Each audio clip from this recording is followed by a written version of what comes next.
Okay. Go ahead, Ron. What you have before you this evening is your proposed budget adoption for your general fund, and actually all your funds, for the 2009-10 budget year.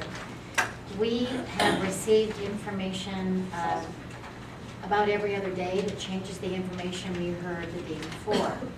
So consequently, what you have before you this evening includes, it's almost a minimalist approach to information that you received as we were doing our budget reductions. And by that I mean, this budget contains the $3.7 million worth of reductions or carryover dollars that we anticipated having. It includes anything that we know currently moving into this year that was presented by the government during the month of March. As you know, as the state's been looking at its budget, the numbers have been about the AHIRA dollars or the fiscal solvency dollars from the federal government for Title I for fiscal solvency amount that's coming also from the federal government, and finally the special ed component. We did not include that information in the budget you are adopting this evening. And we didn't because we are not sure about what the budget reduction is going to be to offset that.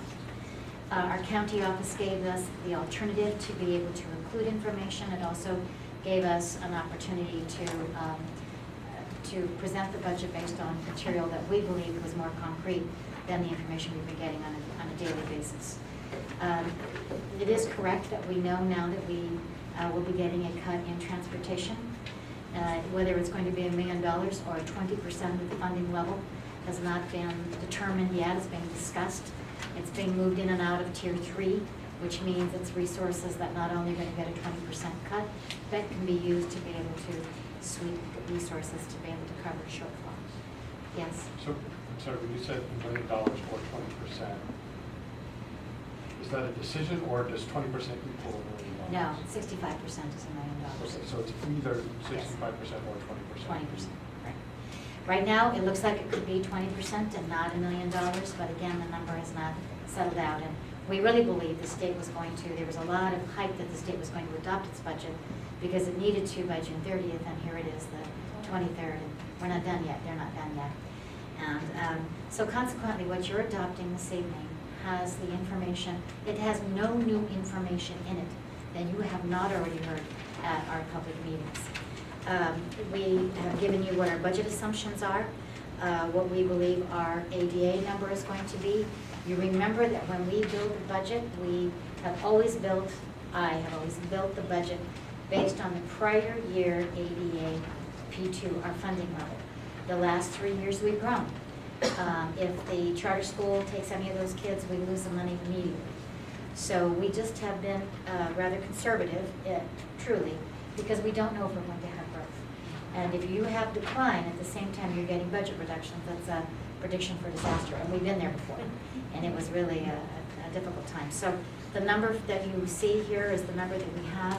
This 8738 is our ADA number that we believe in, even though we have very close to 9,000 students.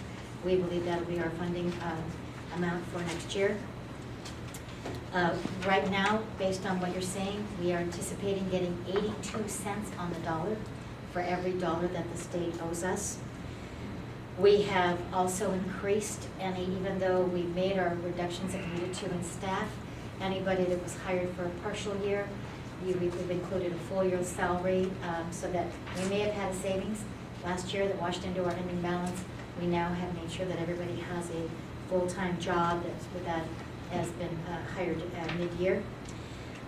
That we anticipate that any of the state programs for the prior year that received 15% mid-year cut as the books were closing for 08-09, we anticipate another 5% cut or a 4.5% cut for next year. We, again, have indicated that routine maintenance and repair, which has always had that 3% match money, which is also matches the 3% for your economic uncertainty. We are recapturing those resources. We're going to be allowed to do that. And our transportation special education contribution for this coming year is anticipated to be $1.2 million.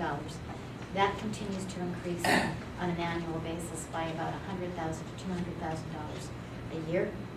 Our special ed unfunded mandate is close to $6 million for the information that we currently have. And we have reflected in here, because you took action on this, any carryover in the state programs that we could recapture to keep the budget whole, we have taken advantage of. So at this point, I hate to say this, but it's about anybody's guess about where this is going to end up. We do need to have a budget committee. We do need to have some dialogue, but we also need to have some concrete information, because we want to make sure that we know where we're really heading, instead of putting ourselves in a position of either overcutting or undercutting. We need something a little more concrete. Until the state adopts its budget, the number continues to move. Lorraine, who's worked very hard on this, and this is her second year in going through a budget adoption, was trying to get the books closed and whatever, and came in at one point, and because of the information we had a very large ending balance, and 3 days later when she came in, it was then $1 million short. So, and I teased her about spending about $5 million overnight. That truly has been a very difficult. The other thing that they're doing, that the state is doing, is they're forcing us to take all of the state money that is tier 3, that is always set in restricted programs, off limits. The numbers say that it's off limits, it's in its own category in the budget. The state is forcing us to move all of those numbers into our general fund.